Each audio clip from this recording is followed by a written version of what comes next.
Bonsoir tout le monde et bienvenue à ce rendez-vous Femmes d'Hockey. J'espère que vous allez bien à la maison. Cette semaine, on a un invité de marque, un ancien de la Ligue nationale, un ancien au Canadiens de Montréal. Il a joint la Ligue nationale de hockey au département de la sécurité. Il est maintenant adjoint au préfet Parros. C'est un homme qu'on dit qu'il a une volonté de faire, très discipliné au niveau de la sécurité de ses joueurs. Stéphane Quintal pour ce rendez-vous Femmes d'Hockey présenté par M2 Assurance. Stéphane Quintal, bienvenue à Femmes d'Hockey. Merci beaucoup. Merci de l'invitation. Bien, merci d'avoir accepté de venir nous parler. J'imagine que ce n'est pas parce qu'il y a du hockey, qu'il n'y a pas de hockey présentement que tu n'as pas de travail à faire. Tu es très occupé. Tu es quand même adjoint au préfet Parros dans la Ligue nationale de hockey pour la sécurité des joueurs. Ça fait quand même plusieurs années que tu travailles à la Ligue nationale. Ancien joueur de la Ligue nationale. Le dernier numéro 5 à avoir porté... le numéro 5 pour les Canadiens de Montréal. On t'a connu beaucoup. Là. On va faire un petit tour de ta carrière hockey. Toi, tu as joué Midget 3A pour les Riverains. Hein? Pour après ça, continuer ta carrière dans le junior majeur. Tu as joué pour les Bisons de Granby, les Olympiques de Hull. D'ailleurs, ça fait déjà 2 ans, tu as été intronisé au Temple de la Renommée pour le hockey dans le junior majeur. Tu as été repêché en première ronde pour les Bruins de Boston. 14e choix au total, puis tu as 16 ans de carrière dans la Ligue nationale. Tu es un de ces défenseurs qu'on a bien aimé à Montréal. Je parlais de toi dans mon entourage, puis tu étais un de leurs préférés, en tout cas, dans mon entourage. OK, merci. Donc, on va parler hockey. Stéphane, avec toi, j'aimerais ça que tu nous racontes comment ça a commencé. Bon, j'ai parlé de Midget 3A, mais ce que j'ai pu comprendre, c'est que ta famille, elle a été très importante dans ton développement hockey. Bien, premièrement, je suis l'accident de la famille, donc le plus jeune. Un bel accident, là. Oui. Puis mes 2 frères ont joué au hockey, ma soeur joue à la ringuette. Et on parle de femmes dans notre vie, mais ma mère, c'est elle qui m'a montré à patiner. C'est elle qui m'a amené au patin libre le mercredi après-midi. Puis ma récompense, c'est qu'elle me donnait un hot dog qu'on achetait au casse-croûte là-bas. Donc, c'est ma mère qui m'a amené dans mes premiers coups de patin. Et donc, j'ai grandi dans une famille de hockey. J'ai suivi mes 2 frères aussi partout où ils allaient. J'ai un de mes frères qui s'est rendu junior majeur là, avec Sherbrooke. Puis mon autre frère, Sylvain, qui a joué dans le junior B, là, plus à Saint-Lambert, là, sur la Rive-Sud. Puis ma soeur qui joue à la ringuette. Fait que le hockey était vraiment présent pour nous. Là. J'imagine que c'était les samedis soirs quand même, quand vous n'étiez pas à l'aréna pour vous-même jouer, vous regardiez le hockey, ça faisait partie d'une tradition, c'est des valeurs familiales. On développe notre goût du hockey en regardant. Puis je pense que c'est une des choses qu'on voit moins chez les jeunes aujourd'hui. Ils regardent moins de hockey. Ils jouent, il y a beaucoup d'habileté. Puis bon, on en parle beaucoup, là, j'en parlais avec France Saint-Louis lors de notre dernier podcast, c'est d'avoir des habiletés, c'est bien, mais le hockey sense, d'apprendre à regarder du hockey, des opportunités, c'est important aussi. Hein? Bien, j'ai l'exemple parfait ici. J'ai mon garçon qui vient d'avoir 15 ans. Puis, moi, je regarde quand il n'y a pas de pandémie, une saison régulière, je regarde des matchs à chaque soir. Puis, je pense pas qu'il y a une fois qu'il a regardé un match au complet avec moi, là, mais le lendemain matin, si je lui parle, mais ici, qui a marqué tous les faits saillants, il les a vus, mais rapidement le matin sur le web. Là. C'est beaucoup des statistiques, c'est vraiment des extraits, mais de voir une partie au complet, c'est pas, ça fait pas partie de la génération, de la nouvelle génération. Non, c'est dur pour eux de s'asseoir pour 2 heures puis de regarder la télévision, à moins que ce soit un jeu vidéo. Puis bon, toi, tu as 3 enfants. Tu as une fille aussi un peu plus vieille, plus tu as une jeune fille de 2 ans. Est-ce que ta plus vieille est intéressée aussi au hockey? Non, pas du tout. Ah non? Aucun intérêt au hockey. Non, elle ne s'est jamais intéressée à ça, elle n'a jamais joué. Elle a fait un petit peu pétartique au début, là, mais c'est tout. Elle joue au volleyball présentement. Là. Elle ne joue pas présentement à cause de la pandémie, là, mais d'habitude, elle joue au volleyball. Mais c'est quand même une sportive, tu sais. C'est important d'être actif, peu importe le sport qu'on fait. Là, elle n'a pas été poussée dans le sport que papa faisait, malgré qu'elle a eu à déménager avec toi aussi. Là. Non, parce que, parce que c'est vrai. J'ai terminé ma carrière à Montréal, donc c'est vrai. C'est pour ça que j'avais pris la décision en 2005. J'avais eu un contrat j'ai signé un contrat avec les Kings de Los Angeles. Puis après le lockout, j'avais décidé d'arrêter ma carrière justement parce que j'avais ma fille de 2 ans, puis j'avais un petit garçon, Kenzo, qui est né en 2005. C'est ça. J'oublie qu'il y a 2011, ça fait depuis 2011 que tu es avec la Ligue nationale. Là, tu sais. Le temps Oui, passe vite, oui, hein? dans un poste de direction. Mais quand même, tu sais, parce que tu as fait 6 équipes dans la Ligue nationale, tu sais, tu as eu à beaucoup voyager. Bon, nous, on te connaît vraiment, c'est quand même le fort de ta carrière était avec le Canadien de Ouais. Montréal, tes débuts avec les Bruins, mais tu sais, bon, nous, tu as fini ta carrière de joueur de hockey. Tu es allé 1 an en Italie. Comment ça a été Donc, en ça, Italie? c'est l'année du lockout, ça. J'avais eu Ouais. Je me rappelle, Vincent Lecavalier, lui, avait décidé d'aller en Russie, puis finalement, j'avais décidé avec Mathieu Dandonneau d'aller avoir une vie plus agréable à l'extérieur de la patinoire. Donc, on a décidé d'aller en Italie, à Asiago, pendant 3 mois. Fait que c'était vraiment une belle expérience de hockey là-bas. Là. Ben, C'est quoi la plus grosse... plus à l'extérieur de la patinoire que le hockey, là, mais c'était... Ouais. Premièrement, la grosse différence, c'est que tu voyages en autobus avant chaque match. Puis OK. la première fois que je suis rentré dans l'autobus, on s'en a joué à Cortina, les gens qui ont visité ce coin-là, c'est assez montagneux. Puis je suis arrivé dans l'autobus, puis tout le monde avait des bracelets de Johnson Johnson pour Pour le quand tu es sickness, là. malade, là, c'est ça. Puis je disais, moi, je suis correct, j'ai pas besoin de ça. Je suis arrivé là-bas, j'avais les jambes molles, puis c'est différent de voyager la journée d'un match, surtout en autobus comme ça, faire 4 heures d'autobus avant l'après-midi. Là, fait que c'était différent, mais ça me permettait d'être sur la patinoire à chaque jour, puis de connaître d'autres choses aussi. Là. Mais toi aussi, ce que j'ai pu lire, c'est que t'aimes la bonne bouffe, le bon vin. Fait que te retrouver en Italie comme ça, d'avoir de la bonne bouffe, ça venait contrebalancer ces désagréments-là de transport avant les parties. Ouais. Là. La bonne bouffe, le bon vin, puis le bon café aussi. Ah, oui? Ah, OK. Mais parlant de bonne bouffe, là, je te pose une question comme ça. Là, avoir voyagé, c'est laquelle la meilleure des cantines dans les arénas de la Ligue nationale? Bien, il faut que je dise que les meilleurs hot dogs qu'il y avait avant, c'était au Forum de Montréal. Puis souvent, quand j'invite les gens à venir dans le Salon des Anciens Ouais. au Centre Bell, je leur dis toujours d'essayer de ne pas manger de goûter parce qu'ils ont pris la machine pour faire les hot dogs, ils l'ont apporté dans le Salon des Anciens. Donc, les hot dogs sont vraiment bons. Là. Fait que je dis toujours aux gens c'est rare en tout cas pour les hommes, là, c'est rare d'en manger juste 2. Là. D'habitude, c'est 3. Là. Ils sont excellents.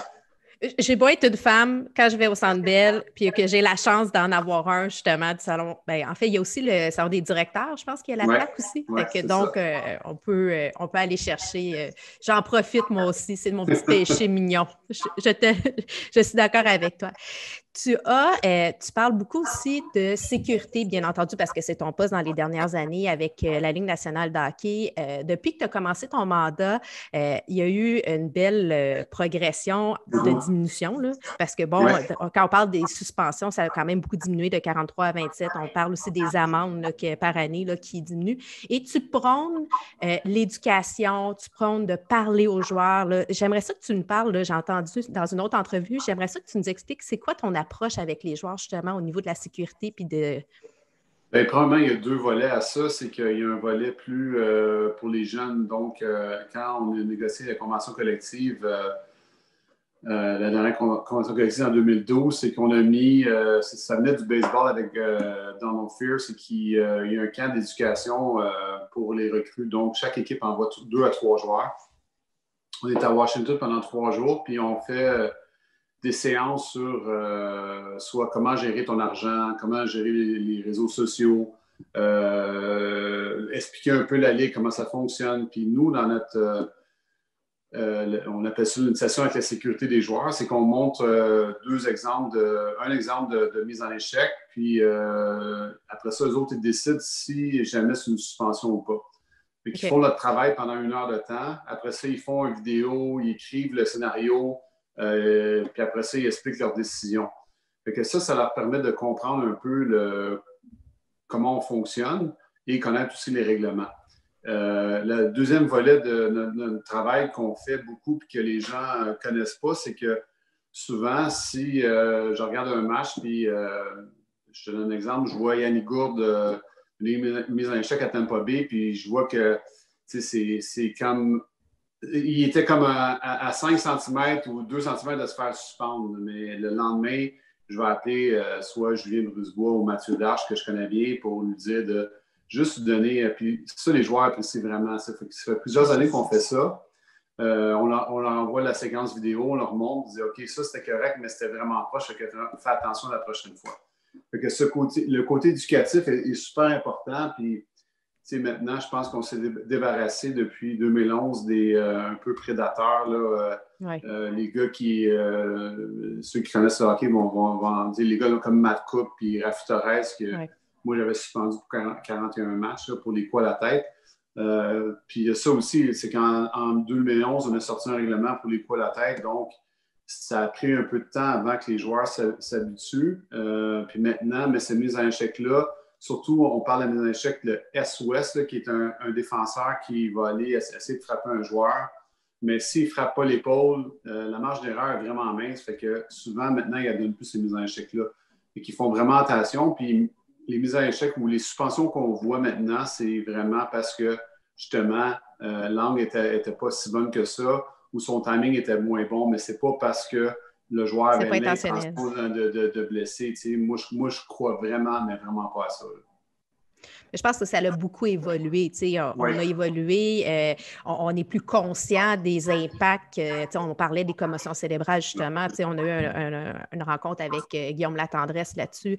C'est important de faire attention à notre tête. C'est important. On veut qu'il continue à jouer. Puis, on peut avoir du beau hockey sans avoir des actes barbares. Là. Excusez-moi l'expression, mais vraiment, on aime ça, avoir du hockey d'intensité, du hockey intelligent. Bon, c'est sûr qu'on a quand même de la robustesse. Ça fait partie du jeu, mais on ne veut pas non plus que nos joueurs soient blessés.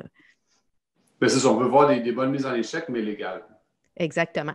Puis, au niveau du hockey mineur, il y a justement un programme de mise en échec là, qui est là pour les jeunes. Quand tu arrives au niveau Bantam, les parents, les joueurs sont rencontrés. Il y a un programme là, pour les entraîneurs pour leur montrer. Qu'est-ce que tu penses de ce programme-là? Est-ce qu'il y aurait moyen de l'améliorer? Est-ce qu'il y a quelque chose qu'on devrait faire pour aider à protéger nos jeunes? Parce que Bantam, c'est quand même jeune. Bien, justement, moi, je pense qu'au Québec, on a la mise en échec progressive qui est... il y a 2 ans, on a fait un sommet de la sécurité des joueurs juste après les meetings des directeurs généraux en Floride, puis on a invité toutes les ligues à travers l'Amérique du Nord, puis l'Europe aussi, pour parler un peu de suspension, règlement, puis tout ça. Puis tout le monde disait que le Québec, la mise en échec progressive était la meilleure mise en échec. Puis tout le monde aimerait savoir ça. Okay. Donc, dernièrement, moi, j'ai fait un certain groupe de nous avec Marc Denis, puis Stéphane Fizet, et Dominique Ricard et Martin Raymond, on a fait, qui est chapeauté par Stéphane Auger, là, qui travaille pour la RSEQ. On a justement parlé de ça, la mise en échec. Puis moi, je disais que la mise en échec complète devrait se faire juste dans le budget 3A, quand tu as une chance d'aller jouer junior majeur, puis après ça, peut-être jouer dans la Ligue nationale ou la Ligue américaine. Je pense qu'avant ça, ça ne donne rien de prendre une chance pour qu'un jeune joueur ait une blessure à long terme, surtout que ses chances de percer, de faire une carrière au hockey est très, très, très mince, 0,1%. Ouais. Donc, moi, je ne vois pas l'avantage que tu aurais d'avoir une mise en échec complète là, pour risquer une blessure. Donc, j'aime beaucoup la mise en échec progressive. Puis, t'assurer que ton bâton, tu t'en vas vers la porteur du 10, tu mets ton bâton en avant, puis tu finis ta mise en échec, mais toujours dans la même direction. Tu sais, dans le fond, tu nous parlais tantôt que vous intervenez auprès des joueurs de la Ligue nationale pour leur dire de faire attention. Fait que quand on parle de jeunes de 15 ans, à 15 ans, on parle de première année midget, ou deuxième année. Mon garçon, il y a exactement ça. Là. Mon garçon est 15. Fait que je pense que ça fait du sens de dire si déjà, quand les meilleurs des meilleurs, on doit continuer à les informer, à les coacher, bien, quand c'est des jeunes comme ça, d'avoir l'habileté de faire exactement de la bonne façon, il y a plus de risques. Puis, tu sais, Midget 3, c'est les 300 meilleurs joueurs au Québec. Bon, quand on parle de la structure au Québec. Après ça, on arrive dans le junior majeur, encore là, tu sais, c'est la pyramide se restreint. Je pense que ça ferait du sens. Je suis pas mal sûre qu'il y a bien des femmes qui seraient d'accord avec cette approche-là. Mais, tu sais, ça n'enlève pas non plus la compétition pression puis l'intensité sur le jeu. Non, tu ne peux pas enlever tout le côté physique puis les mises en échec, parce que les mises en échec, justement, c'était fait pour enlever la rondelle du porteur du disque. C'est pas pour... Tu es supposé avoir ton bâton vers la rondelle. C'est pas pour envoyer un message ou essayer de changer.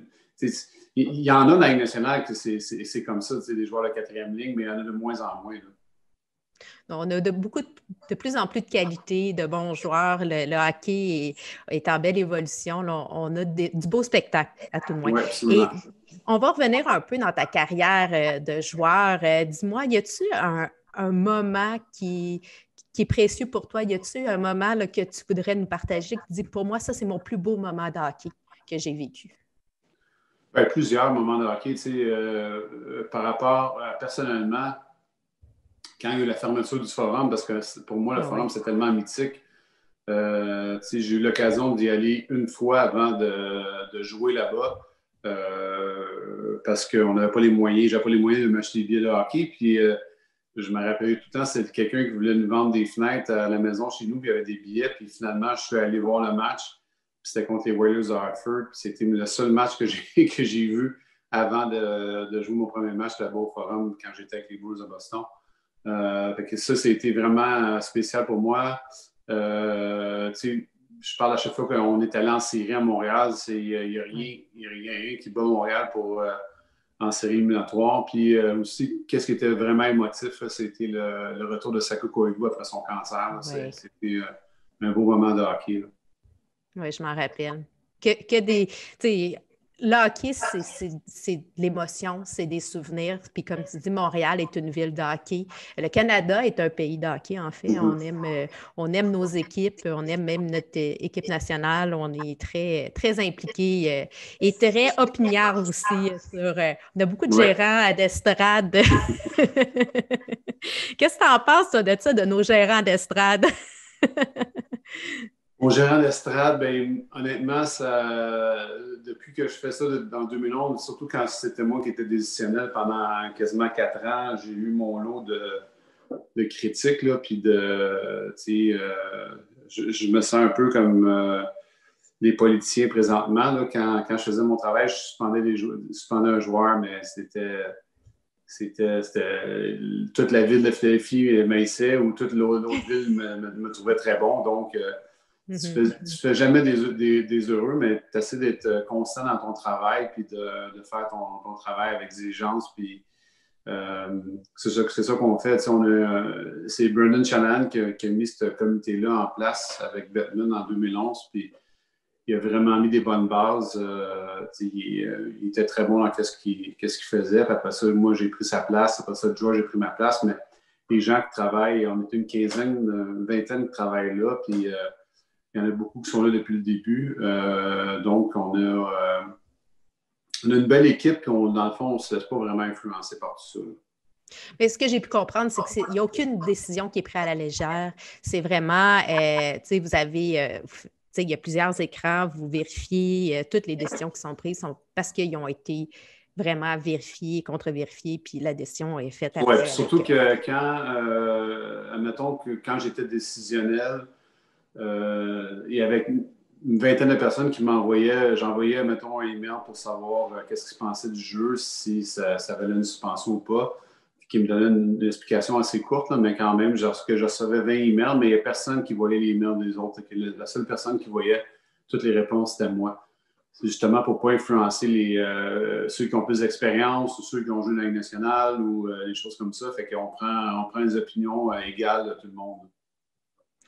Je te ramène sur le sujet de ta famille maintenant. Tu disais justement, tu viens d'une famille qui ont fait des grands sacrifices pour ta carrière, qui ont été présents beaucoup dans ton parcours. Tu disais, qui venaient quasiment, tu ne l'as pas dit ici, là, tu l'as dit dans d'autres entrevues, qui étaient présents à tous tes matchs dans le junior majeur. Fait qu'on va faire place aux femmes maintenant. On va parler des femmes. Tu nous as dit d'entrée de jeu que ta mère, c'est elle qui t'a appris à patiner. Elle a été es présente dans ton parcours. Quelle est la place autre que ça des femmes? Tu sais, dans la Ligue nationale, il y a le grand mouvement, là, il y a cette initiative-là, Hockey is for Everyone. D'ailleurs, on a eu France-Margaret Bélanger qui a été notre invitée, qui est sur le conseil, là, aux côtés de Gary Bettman d'inclusion, le conseil exécutif d'inclusion. Qu'est-ce que ça veut dire? Je vais rajouter que c'est une femme brillante, qu'on est chanceux de l'avoir dans le hockey, puis ça prendrait plus de femmes comme elle pour, dans le hockey de la Ligue nationale. C'est vraiment intelligente, ouverte d'esprit, puis être à l'écoute. Là, vraiment, moi, souvent, je la vois dans les meetings des gouverneurs, là, mais elle est excellente, je pense. Bien, j'étais surprise de voir à quel point la population n'était pas consciente du travail qu'elle faisait pour le Canadien. J'étais heureuse, moi, de la faire connaître, mais en même temps, je suis un peu déçue de réaliser que je la faisais connaître, tu sais. Avec tout, tu sais, comme, je sais pas si tu comprends, là, j'avais la fierté de dire, OK, ben, j'ai pu la rencontrer puis d'échanger avec elle. C'est une femme brillante, intelligente, pétillante, mais elle a un grand apport pour le Canadien de Montréal, puis elle est sur la table des décisions pour la Ligue nationale, tu sais, elle a une influence, puis il y a de plus en plus de femmes qui sont influentes, pas encore beaucoup. Je parlais justement avec un de nos prochains invités, Pascal Vincent, qui me disait, tu sais, Isabelle, la Ligue nationale, le hockey surtout, est très conservateur. Ouais, et c'est très difficile de faire changer les choses. C'est très difficile de laisser la place aux femmes, à la différence, parce que si tu te trompes, tu vas te le faire reprocher. Es-tu d'accord avec ça? Avec Pascal, oui, je suis d'accord, mais c'est de moins en moins. En tout cas, au meeting des gouverneurs, il y a de plus en plus de femmes qui sont assises à la table, puis aussi, tu sais, dans le hockey aussi, fait que ça s'en va dans la bonne direction. C'est sûr que ça va sûrement pas assez vite, là, mais ça s'en va dans la bonne direction. Mais pour revenir aux femmes, il y a plusieurs femmes qui ont été très marquantes dans ma vie. Ma mère, ma sœur et Annette Dupuis, qui était ma dame de pension quand j'ai commencé mon junior à Grimby. Puis, une petite anecdote là-dessus, c'est que vu que j'étais le dernier de la famille chez moi, j'étais très, très gâté dans le sens que, tu sais, c'est rare, je partais souvent, mon lit n'était pas fait, ou quand j'arrivais, ma nourriture était sur la table parce que moi, j'avais pratiqué, tout ça, donc ma mère prenait très, très soin de moi. Puis le premier matin, je m'envoie à ma pension à Granby, je rencontre la famille, première nuit que je passe là-bas, je me lève le matin, tout ça, je m'en vais, vu que je suis né au mois d'octobre, les gars étaient au cégep, mais moi, j'étais en secondaire 5, là, avec Pierre Turgeon, on était à la polyvalence J.H. Leclerc là, à Granby. Puis, je pars à la maison. Ben, je te mets une carte de porte. Puis là, tu n'avais pas fait ton lit. Je me fais prendre par arrière comme ça, tu sais. Elle dit, tu t'en vas où? Ben, je m'en vais à l'école. Elle dit, ta vaisselle, ton lit, tu ne pars pas d'ici quand tu n'as pas vaisselle chez là. OK. Welcome to reality, man! Ça a bien commencé. Puis après ça, ben, l'autre femme, la quatrième femme que je vous dirais, elle s'appelle Nicole. C'est quand je suis arrivé à Boston, je parlais quasiment pas anglais. Donc, Harry Sinden, qui était le directeur général dans ce temps-là, m'avait proposé d'aller vivre en famille. Puis Nicole venait de la Belgique, donc elle parlait français.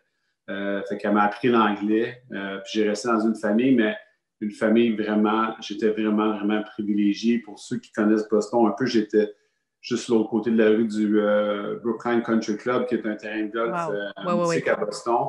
Et, tu sais, mon voisin était John Kerry, qui était au gouvernement avec Obama. Puis aussi, Nicole était très, très amie avec Ethel Kennedy. Fait que je suis allé souvent au Kennedy Compound à Cape Cod. Puis eux, l'été, avaient leur maison à Cape Cod. Puis c'était vraiment une vie. Moi, j'avais jamais voyagé avant, puis je suis arrivé là-bas, mais c'est comme mes deuxièmes parents. On se parle encore à chaque 2 semaines. Elle est très malade présentement, mais c'est des gens qui m'ont vraiment marqué. Puis j'ai resté là pendant 2 ans et demi là-bas parce que ma première année et demie, je fais beaucoup la navette dans la Ligue américaine qui était à Portland, Maine, fait que ça se faisait quand même assez bien en voiture.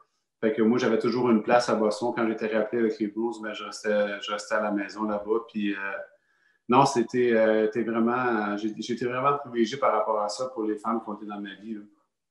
Mais je suis contente que tu parles des familles de pension puis des mamans de pension parce que on sous-estime l'importance qu'ils ont dans la vie des joueurs, puis aussi les joueurs, l'impact qu'ils ont dans la vie de ces familles-là. On a une chroniqueuse justement à Femmes d'Hockey, Annick, qui va nous, qui elle, est famille de pension pour l'Océanique de Rimouski. Donc, elle a un joueur à la maison, puis elle va nous parler là, justement de son expérience là, à travers des chroniques là, qui vont venir. Puis, je trouve ça bien que tu nous le soulignes aujourd'hui.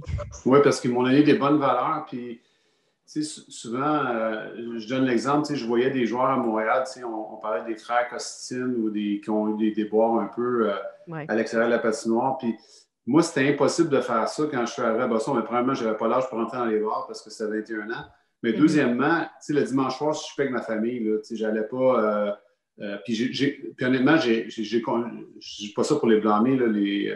C'est juste que si tu es un jeune joueur à Montréal, puis le dimanche soir, mais tu n'as rien à faire, mais c'est sûr que tu vas aller manger dans un restaurant ou quelque chose comme ça. Tandis que moi, j'avais un encadrement de famille, puis il y en a beaucoup, là, Sidney Crosby qui l'a fait avec Mario Lemieux, Martin Lapointe, Patrice Bergeron est allé rester chez eux, mais Gonchar aussi avait pris Malkin chez lui, mais je trouve que ça se fait pas assez. Ça se fait pas assez dans le hockey. Je pense que quand tu arrives à 19, 20, 21 ans, tu es trop jeune pour affronter tout ça. Il y en a qui sont capables de le faire. Là. Mais moi, en tout cas, c'était vraiment, j'étais vraiment chanceux de tomber sur une famille comme ça. Oui, puis tu sais, on parle de jeunes, là, tu sais, quand tu as un choix de première ronde, là, on pense à Alexis Lafrenière, justement, là, qui va s'en aller à New York cette année. Bon, tu sais, il y a 18 ans, 19 ans, en fait, ils viennent d'avoir 19 ans. Ben, tu sais, tu es toute jeune. Puis le 19 ans d'aujourd'hui, c'est pas le même 19 ans que là, 10 ans, 15 ans, 20 ans. Tu sais, on les surprotège, nos enfants. Fait que je pense que c'est important que les jeunes soient encadrés, supportés, puis pas les lâcher là, parce que ça peut. Je suis pas inquiète pour Alexis, là, c'est un bon jeune, là, mais quand même. Dis-moi, hockey féminin. Oui. As-tu le temps d'en regarder un peu? Est-ce que tu as une joueuse de hockey qui t'inspire? Y en a-tu une qui te marque? Quand je suis allé en 2014, là, je m'occupais de la discipline pour les Olympiques à Sochi. Fait que je suis allé voir beaucoup de matchs. Puis j'avais vraiment été impressionné du calibre de jeu. Puis souvent, je suis allé voir les pratiques pour voir que ça avait l'air aussi. Puis j'ai trouvé ça super bon. Puis cette année, j'ai adoré le fait qu'on a inclus les femmes au match des étoiles. Puis elles sont vraiment impressionnantes, des super athlètes. Je ne peux pas dire que je peux aller voir les matchs à Montréal là, dans leur ligue professionnelle que je pense qu'on a un peu de difficulté avec ça. Là. Mais je peux aller voir ça. Mais le seul temps que j'ai regardé, là, c'est quand je suis allé en 2014 à Sochi. Puis au match des étoiles, là, que je les ai vus là-bas. Là. Mais à Sochi, c'était tout un match. Ouais.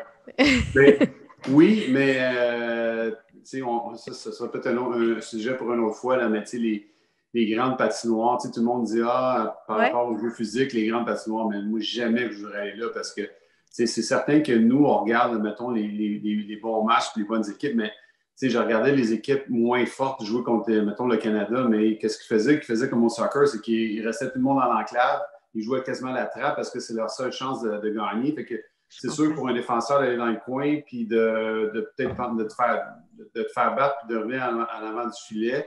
Je trouvais que les matchs étaient, les matchs Canada-États-Unis, oui, étaient très bons, mais il y avait des matchs qui étaient vraiment pénibles à regarder. Là. Bien, effectivement, le jeu est plus grand, ça demande un peu plus d'habileté, puis c'est un autre game, là, la grosseur de la patinoire. Je fais juste un parallèle avec le Midget 3A. La patinoire pour Trois-Rivières, c'est une patinoire olympique, de grandeur olympique, versus toutes les autres équipes. Puis on voyait la différence quand c'était un match à la maison. Mettons, je prends par exemple les Vikings contre les Estacades. Un match à Saint-Eustache versus à Trois-Rivières, ben, tu avais un outcome complètement différent parce que même si c'était les mêmes joueurs... C'est juste ton style de hockey. Faut juste ton... ouais, je comprends. Moi, j'aime pas ça, là, mais c'est mon opinion personnelle. Écoute, on va rentrer dans le segment La sacoche bleue. La sacoche bleue qui est inspirée du podcast de nos amis Guillaume et Maxime Lapierre, d'anciens Canadiens comme toi. Toi, avec... toutes tes années de hockey, d'expérience, tu as certainement une anecdote, une histoire à nous raconter aujourd'hui, inédite, qu'elle soit drôle ou émotive, à ton choix. Mais non, celle-là, j'ai trop raconté par rapport à mon anglais. Là. Qu'est-ce que je pourrais vous raconter? Ben, Je suis sûre qu'il y en a plein, là. Non, mais je sais, mais j'essaie de voir vraiment ceux qui m'ont marqué à long terme, parce que on parle souvent des logos là, dans le milieu de la chambre qu'il ne faut pas piler là-dessus, puis tout ça. Ouais. On s'en va jouer au Madison Square Garden, puis dans ce temps-là, les chambres étaient assez petites. C'était souvent ils utilisaient 2-3 chambres pour l'équipe de hockey. Fait que j'étais là, puis Raymond Bourque était assis à côté de moi. Et on n'avait pas vraiment rien pour accrocher nos affaires, puis fait que mon chandail était là, fait que j'ai pris, puis j'ai comme mis par terre, puis là, je me suis fait ramasser par Raymond Bourque pour dire que jamais on mettait un chandail de hockey, mais chandail des Bruins par terre. Il disait accroche ça tout de suite, fait que j'étais là. OK. Ça m'a vraiment marqué. Puis, je voulais en parler un peu de Raymond Bourque parce que c'était vraiment mon mentor à Boston. Puis, au-delà d'un excellent joueur de hockey, là, formidable, c'était une personne fantastique, un grand cœur. Aucun malice, ce gars-là. C'est vraiment, là, vraiment, mes années à Boston, là, j'ai tombé sur du bon monde à l'aréna avec Raymond Bourque, même Régent Lemlin qui était là, qui m'aidait beaucoup. Puis après ça, j'ai été dans la famille Heinz à Boston. C'est à peu près ça mes anecdotes de plus. J'en ai d'autres, mais que je ne suis pas sûr que je peux partager sur un podcast. Peut-être celui de Guillaume et de Maxime, mais pas celui-ci. Ben, en tout cas, on va parler aux gars. Je vais leur dire que tu as peut-être des histoires à leur raconter. Mais tu sais, entre nous, on se fait des petits challenges avec Maxime et Guillaume. Puis des fois, j'essaie d'avoir les histoires avant eux autres. T'sais. Chantal, en tout cas, m'a raconté une histoire qu'elle devait leur dire. Je fais juste dire ça comme ça. Chantal Maccabi? Oui. Okay. Savais-tu que Chantal et moi, on a commencé en même temps? Parce que quand j'ai été échangé aux Olympiques de Hull, elle commençait dans le géant majeur à Hull aussi. Puis on a commencé notre carrière en même temps, Chantal et moi. Avec Pat Burns. Oui, ben non, moi, il commençait pas, mais il était, parce qu'elle avait une anecdote justement avec Pat Burns. Après ça, mais moi, j'ai joué à Alain Vigneault là-bas. Oui, c'est vrai. D'où qui a été quand même quelqu'un qui t'a influencé. Tu disais qu'il y a eu un grand impact sur ta carrière. Mais c'est drôle parce qu'on parle beaucoup de Boston, mais en tant qu'amateur de hockey de la grande région de Montréal, du Québec, on aime beaucoup aussi haïr Boston. Oui, d'accord. C'est un amour-haine, là. Oui. Quand je me rappelle, quand j'ai été repêché par Boston, tout le monde... c'est ça. Les gens étaient contents pour moi, mais je pense que la rivalité était plus grande encore dans ce temps-là, avec les Nordiques aussi. Là. Mais d'où est-ce que ça part, cette rivalité-là? Y a-t-il une raison? C'est les séries, avec les bagarres, tout ça qu'il y a eu avec Boston dans les séries, tout ça, mais je sais pas... maintenant, ça existe moins, là. Ben, Stéphane, merci de nous avoir raconté toutes ces belles histoires, un petit peu de ton parcours, aussi de l'importance de la sécurité de nos joueurs, que ce soit au commencement, dans leur développement, puis rendu dans la Ligue nationale. Pour toi, c'est vraiment important, tu aimes pouvoir continuer. On le sait que tu regardes, tu veux continuer à être présent dans l'univers du hockey. On espère t'avoir encore très longtemps. Tu es une personne très respectée qui travaille très fort. Fait que merci d'être avec nous. Merci de l'invitation, c'est super agréable. Puis pour tout le monde à la maison, n'hésitez pas à venir nous suivre sur Facebook, Instagram, YouTube, Twitter. Ça nous permet de continuer à mettre en valeur la place des femmes dans le hockey. Bonne semaine.